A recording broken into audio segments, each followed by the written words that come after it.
E aí, gente, como é que vocês estão? Vamos embora? Como é que vocês foram de final de semana, né? Hoje nós vamos fazer uma pausa naquele nosso formato, né? Meio que de retrospectiva, meio que de expectativa para as equipes nessa temporada de 2024, porque eu queria repercutir com vocês algumas notícias, né, recentes.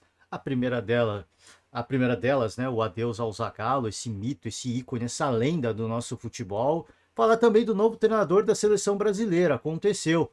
O Dorival Júnior aceitou o convite da CBF e será o novo treinador. Será não, já é, né? Imagino eu.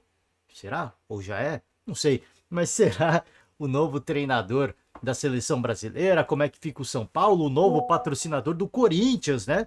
Um patrocínio multimilionário. A gente vai falar um pouquinho. Peço perdão pelo barulho aqui, as notificações do WhatsApp, tá?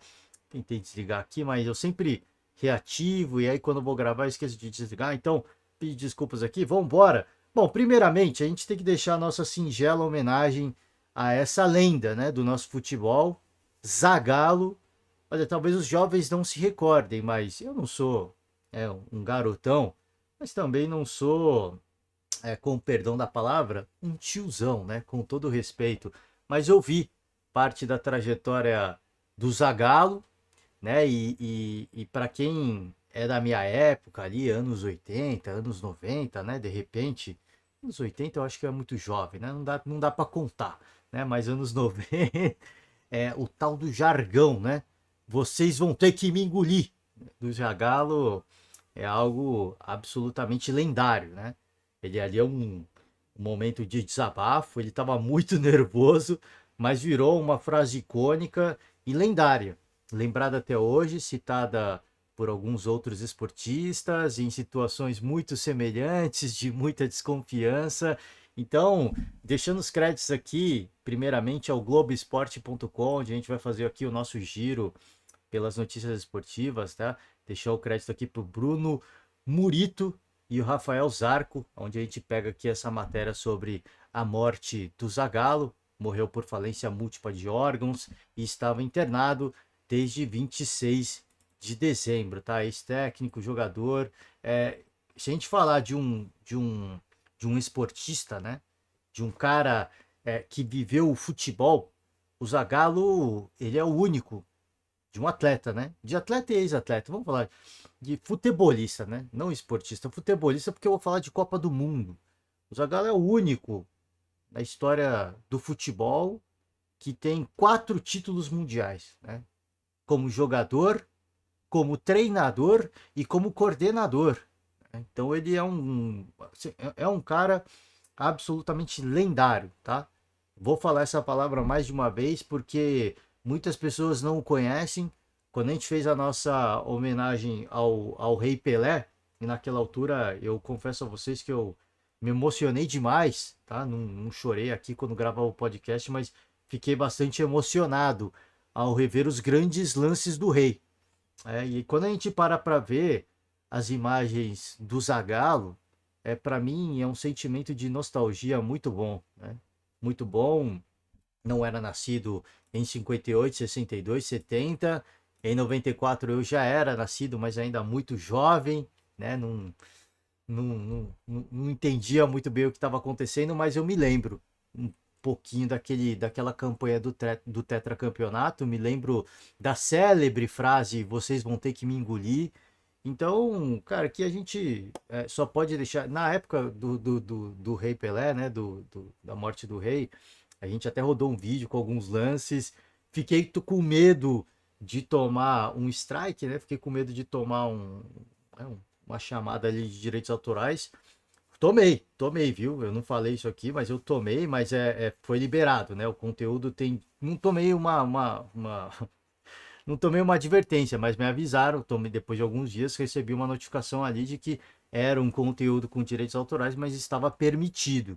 Então, para evitar qualquer tipo, né, de situação semelhante, eu não vou rodar o vídeo hoje. Queria muito rodar aquele momento de desabafo, né, do vocês vão ter que me engolir, mas o Tino, repórter da Globo, né, que entrevistou o Zagallo, ele até falou, ele estava muito ofegante, ele estava muito nervoso, então hoje virou assim algo icônico na cultura popular, né? Talvez não tanto mais hoje em dia, mas foi um momento, assim, de extravasar, né? Dessa lenda. Então, presente em 4 títulos de Copa do Mundo, em 58, 62 como jogador, 70 como técnico, vou repetir, e 94 como coordenador técnico. Repito porque muitos não eram nascidos, muitos nem se lembram do Zagallo. Se a gente pegar as novas gerações e olha de repente uma foto do Zagallo, muitos nem sabem quem é.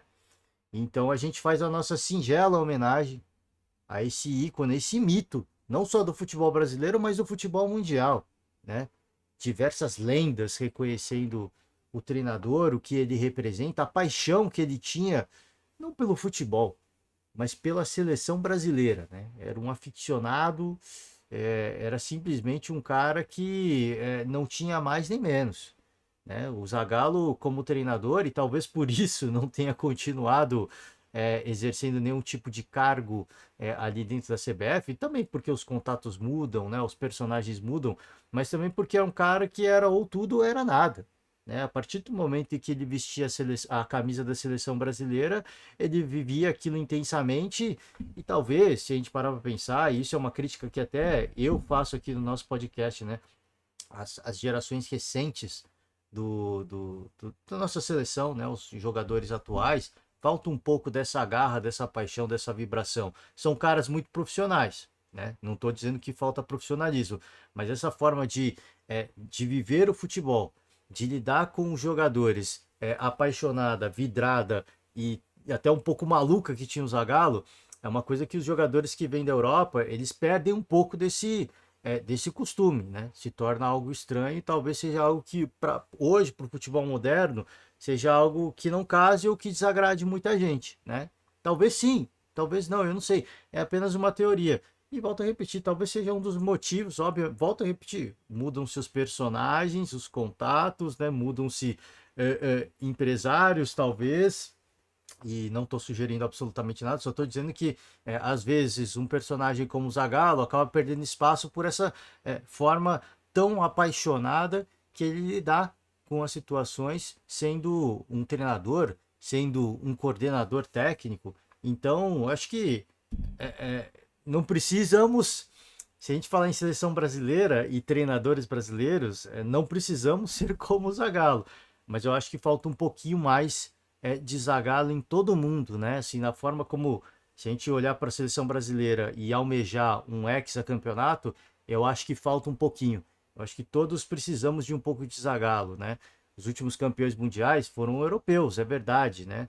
É uma cultura mais, um pouquinho mais fria, né? Que lida com as coisas de uma forma um pouquinho mais profissional, mas nós, sul-americanos, não podemos deixar a nossa essência de lado, né? Óbvio que a gente tem que ter os melhores jogadores à disposição, mas nós temos que praticar o futebol sul-americano e viver o futebol sul-americano da forma que vive um sul-americano. A Argentina, atual campeã do mundo, muito se fala de Argentina hoje, né? Dessa relação de amor do torcedor com a seleção, mas a seleção, acho que a seleção argentina, encabeçada pelo Messi, levou muito tempo para entender que o futebol sul-americano se joga de uma forma. E até a figura do Dibu Martínez, né, o goleiro da seleção argentina, a forma como ele fazia catimba e provocava os adversários, isso é uma tradição essencialmente sul-americana. Então, acho que para a seleção brasileira, e se a gente olhar para a própria seleção uruguaia e tantas outras seleções sul-americanas, a gente tem grandes craques, né, vindo da Europa, e isso é legal, e isso tem que acontecer. Mas para a gente, de repente, almejar, não é que isso é a fórmula do sucesso. Não estou falando que ia ter que ser assim para ser campeão, mas eu acho que a gente precisa recuperar algumas coisas, né, do que é um sul-americano, do que é viver o sul-americano. E o Zagallo era isso. Por que eu tô falando tudo isso? Porque o Zagallo é pura paixão, cara. Se você olha, se você assiste esse vídeo, e eu vou fazer o convite a você para rodar aqui, eu não vou rodar, volto a repetir por uma questão aí de preocupação com direitos de imagem, mas assim, o Zagallo na seleção brasileira era nervos à flor da pele, né? A gente tem alguns treinadores no nosso futebol, óbvio que eu não tô fazendo comparação, mas o que eu tô dizendo a forma como eles vivem o futebol intensamente, né? De uma forma bem emocionada, meio maluca. A gente pode citar o treinador Abel Ferreira do Palmeiras, né? Toda vez tomando cartão, a forma como ele vive o futebol, sim, é de uma forma muito intensa. E o Zagallo era um cara como esse, né? Não estou comparando, obviamente que o Zagallo é muito mais, com todo respeito ao treinador Abel Ferreira, tá?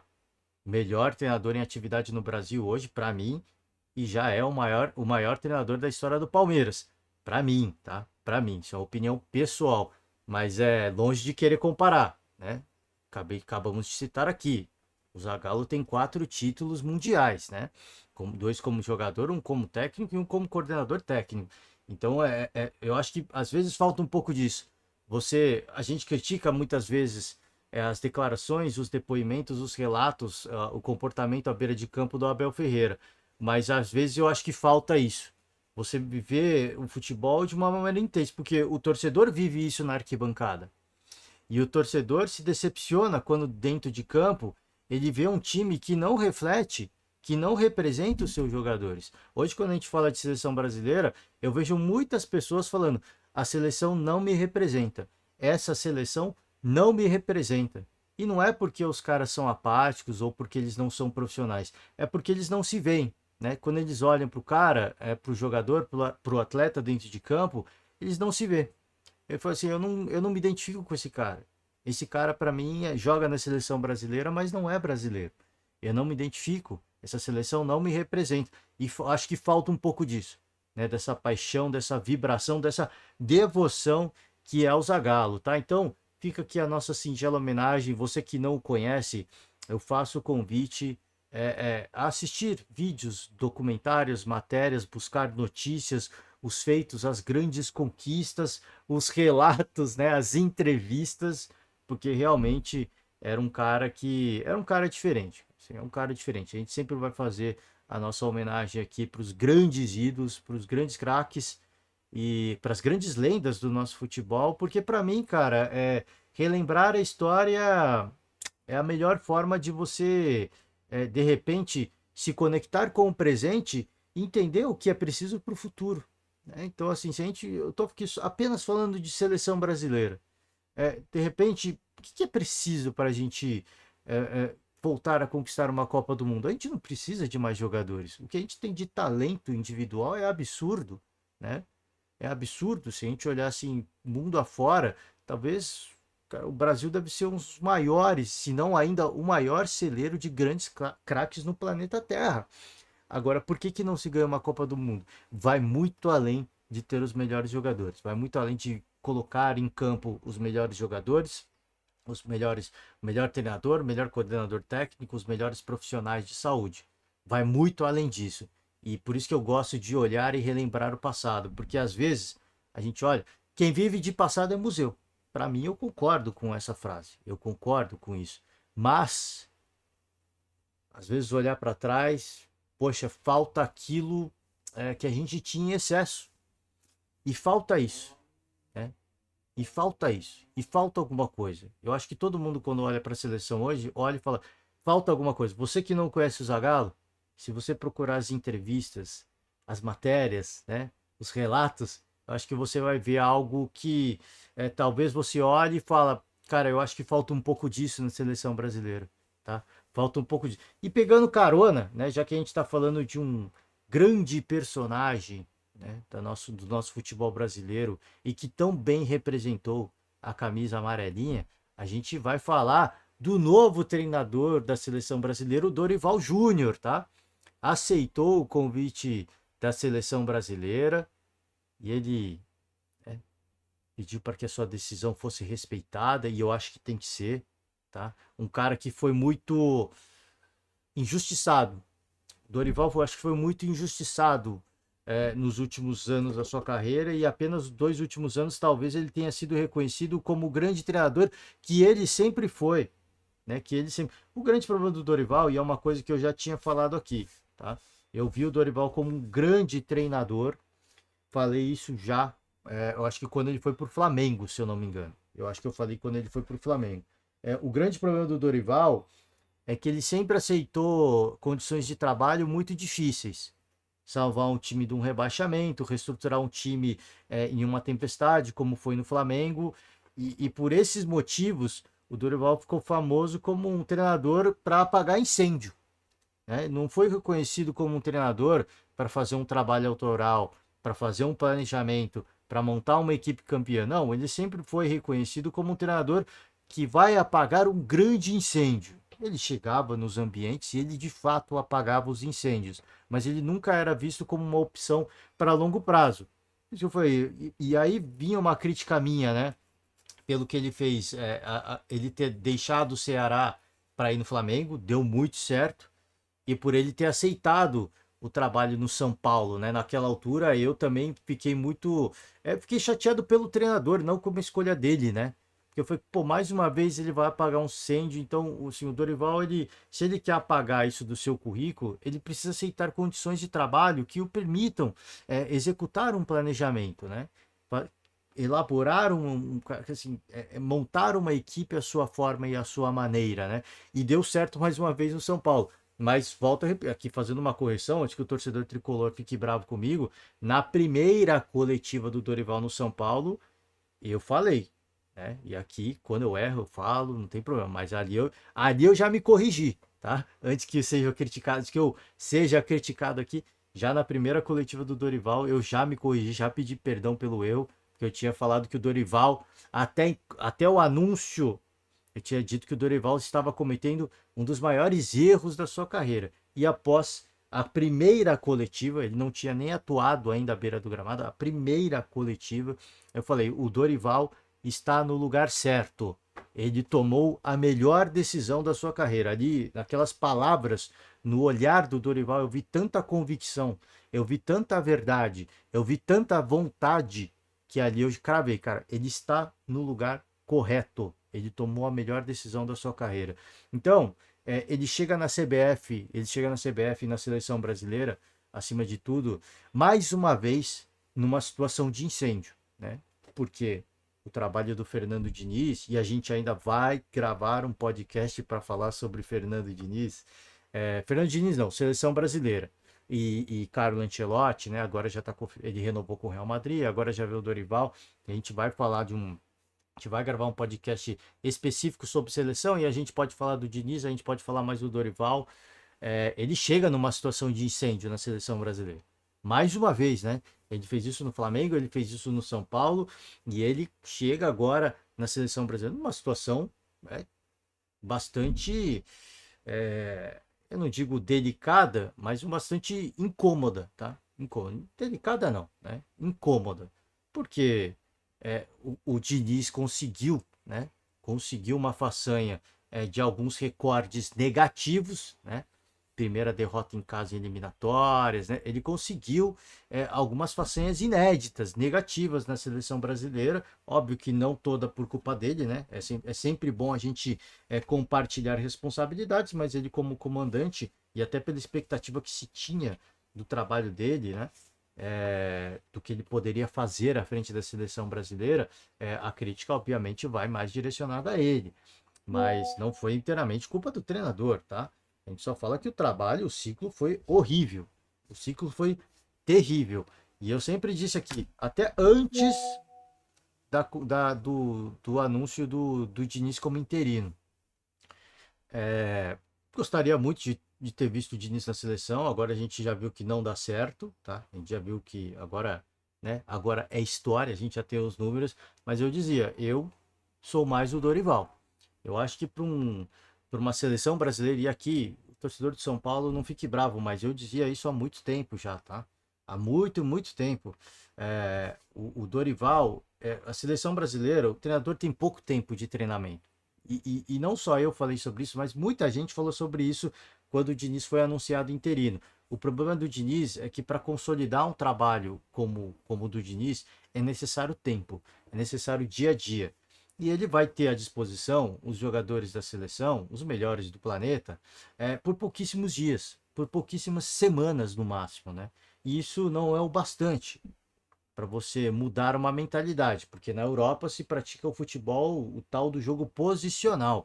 O Diniz é diferente disso, o Diniz sai desse padrão. Então, para você agregar, para os jogadores assimilarem, leva-se muito tempo. Então, a seleção, e a maioria das seleções, pelo menos, né, não vou generalizar, elas precisam de um jogador como o Dorival Júnior. Um cara que entende muito de futebol, assim, um cara que o entendimento de futebol do Dorival é acima da média e é um cara, acima de tudo, conciliador. Né? É um cara pacificador, se é que a gente pode dizer assim. Mas mais do que isso, o Dorival ele consegue olhar para o jogo, porque muita gente fala assim, o Dorival é o treinador que faz o feijão com arroz. E eu falei disso também quando ele estava começando no São Paulo. Isso é errado. Isso é até descredibilizar o trabalho do Dorival Júnior. O Dorival ele é um treinador que ele tem uma capacidade, e pouquíssimos têm essa capacidade que tem o Dorival, de olhar para o que ele tem à disposição, ele olha o que ele tem à disposição. Eu tenho esse jogador, eu tenho esse jogador, vamos jogar dessa forma, vamos potencializar. Ele não vai pegar o esquema dele, assim, eu jogo assim, eu gosto de jogar assim, então eu preciso ter jogadores que me permitam jogar assim. Não, o Dorival ele olha para o seu elenco e ele fala: eu tenho esses caras à disposição. Como é que eu vou potencializar as características de cada um? É fazendo isso, é fazendo aquilo, é mudando isso, é mudando aquilo. Então, o Dorival ele é um cara que, acima de tudo, porque para você fazer isso dar certo, uma coisa é assim, pô, como é que você quer jogar? Quero jogar assim. O treinador resenha, né? E o Diniz foi um treinador resenha também, né? Aqui a gente vai criticar mesmo. E eu já tinha criticado no início do trabalho dele na seleção brasileira. Treinador resenha, né? Treinador resenha não dá certo, né? Não dá certo. Mais uma vez ficou comprovado, isso aconteceu com o Diniz no São Paulo e aconteceu com o Lúcio Flávio no Botafogo e aconteceu com o Diniz mais uma vez na seleção brasileira. Treinador, chefe que é contratado pelos comandados não dá certo, né? Você precisa ter um cara pacificador. Ele não vai ser resenha. Ele não vai, vou colocar você porque você me colocou aqui, não. Sim, eu vou colocar você, mas como é que a gente vai te potencializar? Né? Então, assim, eu vejo muita gente já falando, pô, o Neymar manda na seleção. Tudo bem, o Neymar pode até mandar na seleção, mas o Dorival Júnior, ele é um cara com uma característica ímpar. Ele é um cara que vai olhar, o Neymar ele vai conversar com o Neymar e ele vai, pô, o Neymar tem essas características. Essa é a forma que ele gosta de jogar. Então, como é que eu vou potencializar isso? Eu vou potencializar, vou colocar fulano, vou colocar ciclano, esse vai se aproximar mais, esse vai fazer mais a cobertura, esse vai poder se soltar um pouquinho mais para receber a bola, tudo para potencializar, mas não um jogo focado no Neymar. Eu acho que isso é o mais importante. O Dorival não vai centralizar as ações na figura do Neymar. Ele é um cara que a cabeça dele funciona numa rotação, numa frequência tão diferente que ele vai falar assim, tá, eu vou colocar esses jogadores para potencializar o Neymar. Agora eu vou ter que potencializar os outros também. Então, vamos brincar aqui só.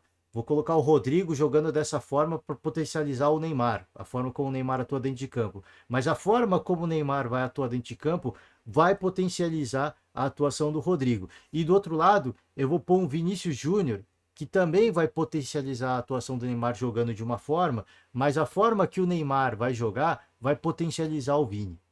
Então, assim, o Dorival, ele é um treinador com essa característica. Ele não faz o feijão com arroz. O Dorival Júnior, ele vai muito além.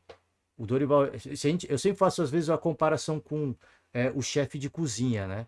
Aquele chefe de cozinha, né? Aquele famosão que gosta de fazer os trabalhos autorais. Não, eu só trabalho com esse tipo de material. Só trabalho com salmão vindo desse fornecedor, com o arroz vindo desse fornecedor. O Dorival não. O Dorival é um chefe diferenciado. Ele chega na cozinha e ele olha, cara, eu tenho à disposição isso aqui. Né? Eu tenho à disposição isso aqui. Como é que eu vou fazer uma comida de luxo? Como é que eu vou fazer uma comida refinada com esses ingredientes? Aí ele começa a brincadeira dele. Vou brincar com o fogo, vou brincar com a temperatura, vou usar panelas diferentes, conceitos diferentes, de culinárias diferentes e vou fazer um prato refinado à la restaurante com estrela Michelin, né? Então esse é o Dorival Júnior. Ele não vai chegar na cozinha popular e fazer um feijão com arroz, como muitos o descaracterizaram. E eu mesmo fiz isso. E peço perdão. Ele chega na cozinha popular com aqueles ingredientes, não. Arroz e feijão não. Eu preciso fazer algo refinado. Algo que chegaria uma celebridade aqui, experimentaria e falar, cara, esse prato, ele é digno, né? Ele é comparável aos melhores restaurantes de Paris, né? Por exemplo, tá? Esse é o Dorival Júnior. Vejo com muito bons olhos a saída do Dorival para a seleção, até porque era, falando de seleção apenas, tá? Falando de seleção apenas, era o nome favorito para mim, tá? A seleção precisa de um treinador como o Dorival. Gostaria muito que o Diniz tivesse a sequência e que a seleção brasileira pudesse praticar um futebol semelhante ao que o Diniz consegue no Fluminense, mas não tem como. É necessário tempo e é esse o tempo que o Fernando Diniz ainda não tem. Ele tenha que ajustar ou rever algumas coisas e ele, um treinador que está em franca ascensão. E eu tenho certeza que o Diniz vai chegar lá. Eu tenho certeza que o Diniz vai, mas ele ainda vai precisar fazer ajustes na sua forma de trabalhar que o permita, num curtíssimo prazo, fazer com que os jogadores joguem um pouco mais semelhante do que ele acredita, mas que ele consiga criar, estabelecer uma metodologia que, cara, em questão de dias, os jogadores consigam praticar aquele futebol. Eu acho que ele vai chegar lá. Eu acho que ele tem essa capacidade, mas ainda vai levar um pouquinho mais de tempo, um pouquinho mais de experiência, um pouquinho mais de bagagem. Essa experiência na seleção eu acho que foi extremamente enriquecedora. Fico ainda na bronca por ele ser ainda muito um treinador resenha. Eu acho que ele ainda precisa se estabelecer como um treinador que, cara, eu não vou fazer a vontade dos outros, os outros vão fazer a minha vontade. E com a conquista de títulos, naturalmente, eu acho que essa é uma bagagem, essa é uma característica e esse é um status que ele vai adquirindo, ele vai conquistando ao longo de uma carreira vitoriosa que ele já tem e ele só tem a se consolidar cada vez mais, tá? Falei um pouco de Dorival, se despediu do São Paulo e pediu que todos entendam a decisão dele. Era um sonho, ele já tinha falado sobre isso, né? Antes do anúncio do Diniz, havia muita especulação e o Dorival foi perguntado em coletiva em relação a essas especulações e ele falou, naquela altura já, tá? Treinador do São Paulo, ele tinha dito que treinar a seleção era um sonho dele, seria a realização de um sonho. E aí houve o anúncio do Fernando Diniz e imediatamente após o anúncio, né, do Fernando Diniz, eu observando as coletivas do Dorival, eu percebi um Dorival ainda mais implacável. Aquilo incomodou ele. Aquilo incomodou muito ele, né? Assim, o fato de não ter recebido o convite. Não por inveja do Diniz, mas porque, cara, assim, o que mais eu preciso fazer para ser conhecido, para ser reconhecido da forma como eu deveria. E agora aconteceu, né? Precisou uma conquista inédita com o São Paulo, com a camisa tricolor, para ele conseguir ter esse reconhecimento, finalmente ter esse reconhecimento, né? Então, naquela altura já era o sonho dele e imagino eu que esse sonho permaneceu vivo quando recebeu o convite. Por mais que a CBF tenha os seus problemas, e eu acho que esse foi um dos motivos pelos quais o Carlo Ancelotti não veio para a seleção brasileira, tá? Esses constantes problemas nas justiças da CBF, o Ancelotti não quer essa bucha para ele. Então, o Dorival decidiu assumir, chamar essa responsabilidade. É um cara que consegue abstrair isso da equação do futebol, né? Porque ele chega no São Paulo num momento político conturbado, situação financeira difícil, torcedor pegando no pé, carência de títulos, dívidas aqui, dívidas ali, contratações erradas, mudança de estatuto para o presidente se reeleger. Ele chega no São Paulo numa situação política conturbada e ele aceitou o desafio, né? Ele aceitou o desafio de substituir, talvez, o maior ídolo da história do São Paulo e o treinador que era, então, uma blindagem, um escudo para a diretoria do São Paulo que era muito criticado, né? Então, ele aceitou esse desafio e ele conseguiu abstrair isso da equação, né? A gente tinha notícias de atraso de direito de imagem, de atraso disso, atraso daquilo, alguns meses atrasado. O Júlio Casares até falou, pô, vamos usar a bilheteria para pagar o que está atrasado. E o Dorival conseguiu manter isso fora da equação. Então, na CBF, eu acho que ele vai conseguir fazer a mesma coisa. Ele vai conseguir deixar de lado todos esses... Cara, esses problemas não competem a mim.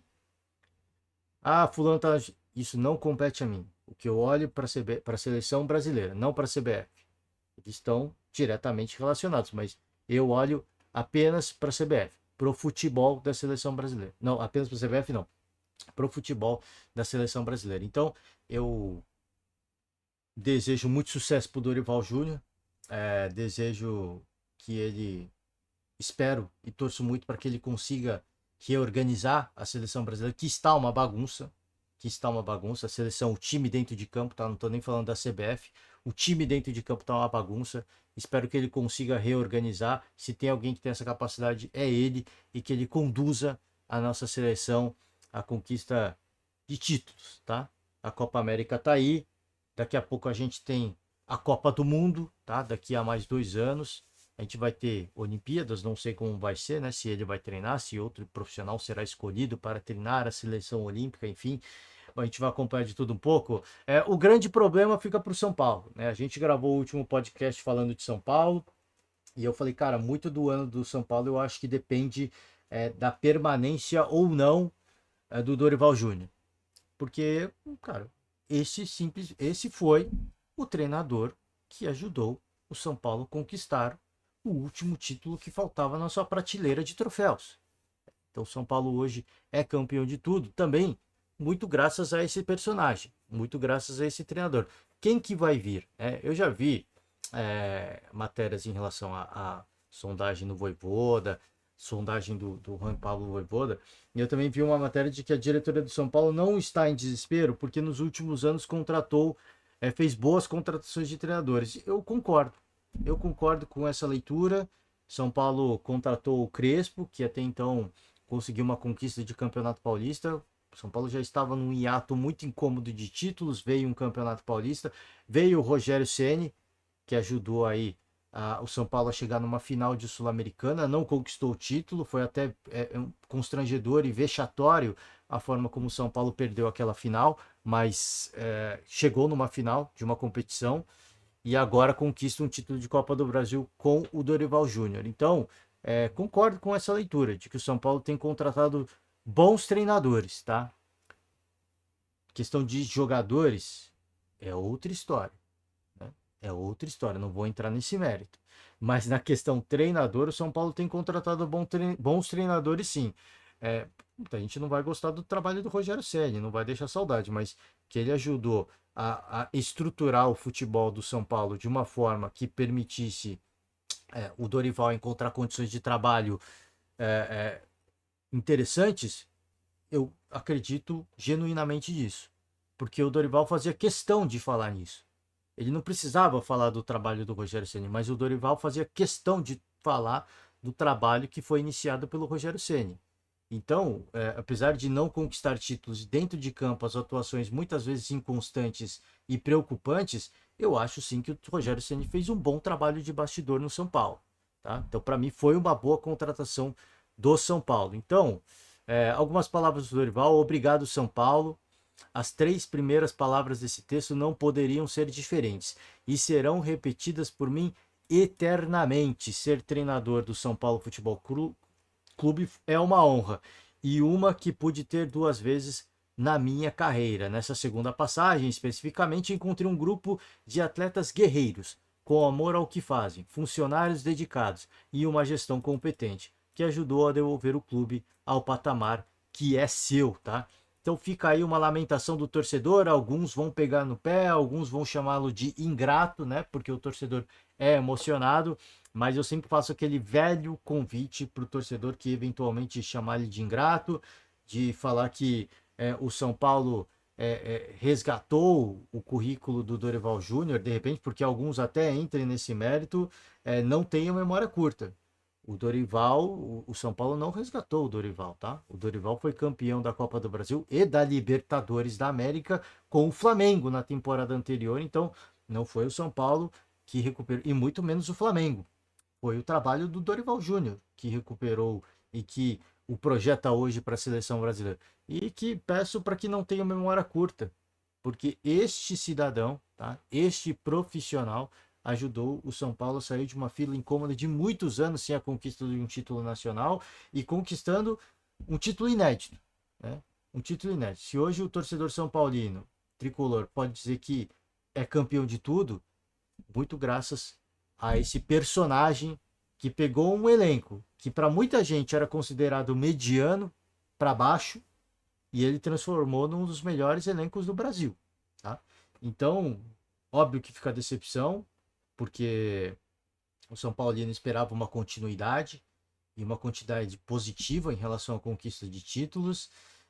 O planejamento inicial foi feito pelo Dorival, então jogadores que lá permaneceram, que renovaram ou que foram contratados, alguns e que foram dispensados também, né? Alguns sobre a chancela do Dorival Júnior, mas eu acho que é coisa do futebol, né? São coisas do futebol.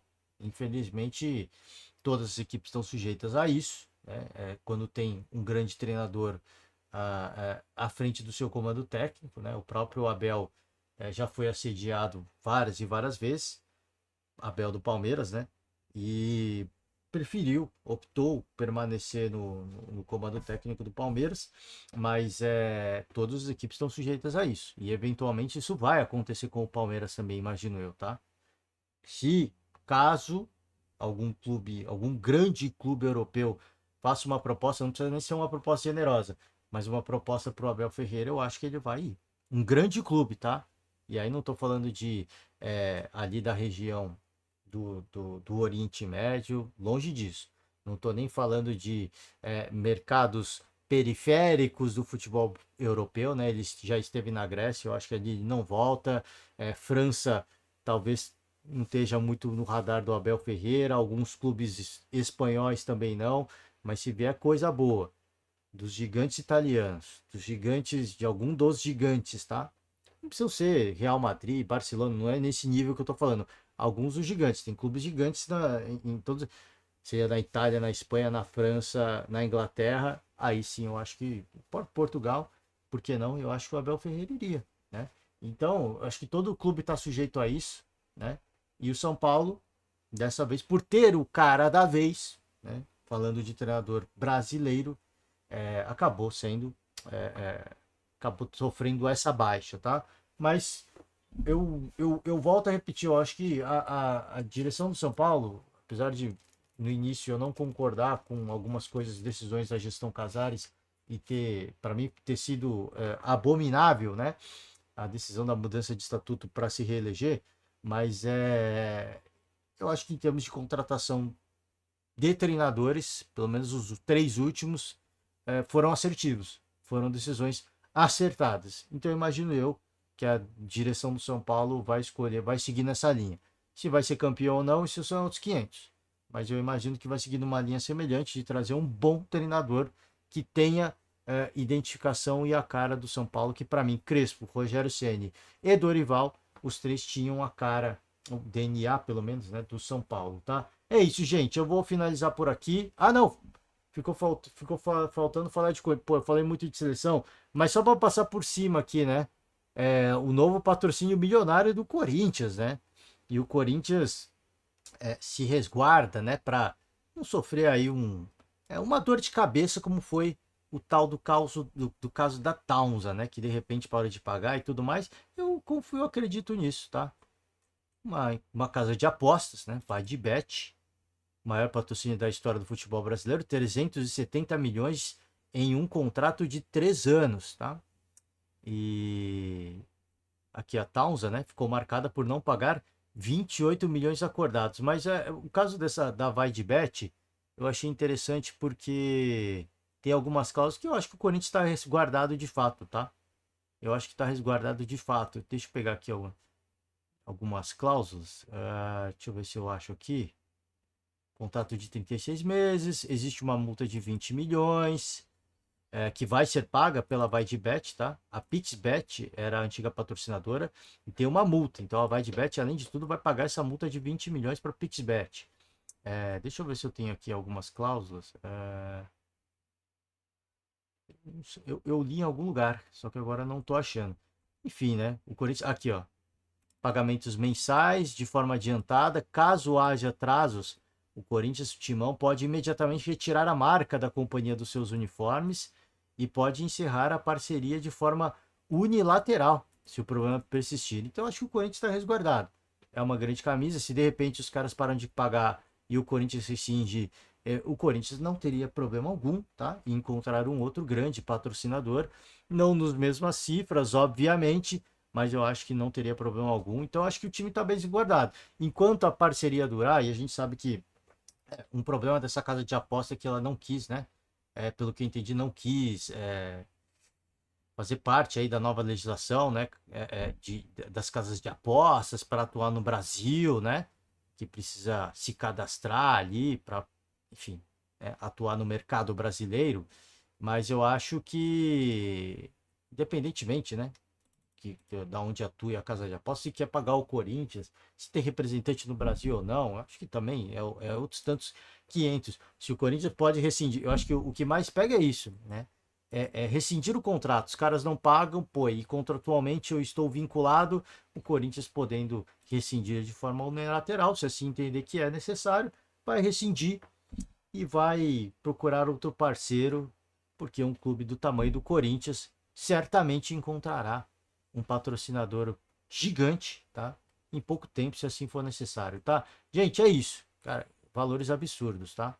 Valores absurdos. Vamos ver, cara, como que vai. Eu fico curioso para ver como vai se comportar a Leila Pereira, né? A presidente do Palmeiras, que é uma das donas ali do patrocinador master da camisa do Palmeiras, a Crefisa. Como é que ela vai reagir a isso, né? Se ela vai bancar isso, né? Para que o Palmeiras volte a ter o maior patrocínio do futebol brasileiro, talvez. Será? O Palmeiras teve, né? Não sei se manteve, mas tinha um dos maiores. Em dado momento da história, o Palmeiras chegou a ter o maior patrocínio do futebol brasileiro. Não sei, talvez por uma questão de vaidade, né? Fico curioso para ver se ela vai tentar bater esses valores, tá? A gente vai acompanhar, mais uma vez deixar os créditos ao GE, matéria por Bruno Cassucci e José Edgar de Matos, tá? Vou encerrar por hoje, mais uma vez deixando aqui a nossa singela homenagem ao Zagallo, tá? Essa lenda do nosso futebol vai deixar para mim, vai deixar saudades, tá? Um personagem como ele. E deixando aqui a nossa singela homenagem, se você não conhece, não viu, faço o convite mais uma vez, procure no YouTube, tudo muito fácil, matérias, artigos, entrevistas, tá? É simplesmente uma lenda do nosso futebol. Quando a gente fala isso, não é brincadeira, tá? É uma lenda do nosso futebol. Tá, isso é por hoje. A gente vai voltar com o podcast meio que de retrospectiva dos clubes brasileiros, a perspectiva para 2024. A gente já fez aqui um adendo, tá, em relação à perspectiva para o São Paulo. Acho que tudo depende agora do treinador que será contratado, tá? Eu encerro por hoje. Muito obrigado. Desejar para vocês uma ótima semana, tá? Um forte abraço e logo menos estamos de volta, tá? Não sei se amanhã, depois de amanhã, mas logo menos a gente está aí, tá? Valeu e tchau.